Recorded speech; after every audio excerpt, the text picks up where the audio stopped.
You can't. I'm not going to allow you to use that as an excuse. You just have to work hard. Now, with regards to fear of Senator Obama being unfairly judged, listen, one of the things I was telling many people as I was campaigning was don't expect on January 21st the world to be different. Right. Senator Obama's going to inherit the worst economy since the Great Depression. He's going to be playing catch-up from the start. There's also likely to be some resistance and some finger pointing, and so it's gonna be difficult for him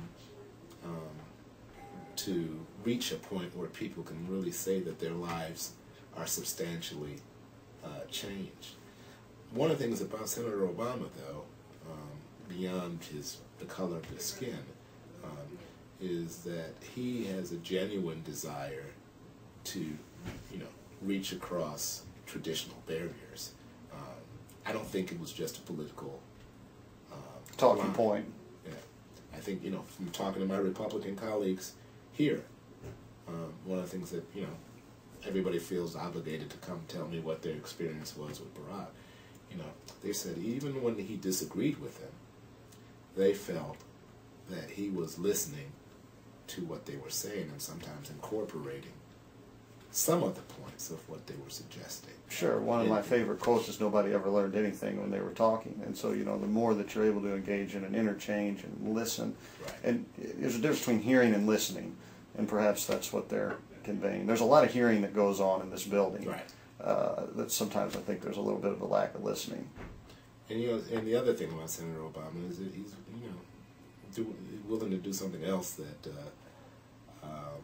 many politicians refuse to do, and that's admit weak points. Mm-hmm. I recall his interview with Tim Russert when he kind of alluded to the fact that he was changing his mind about possibly running for president. Tim Russert said, well, aren't there going to be many who say you're not experienced enough to become the president? And Senator Obama said, well, Tim, I believe there's some merit to that. Mm-hmm. But I don't know who enters the Oval Office for the first time experienced enough to become arguably the most powerful person in the world. No doubt, no doubt.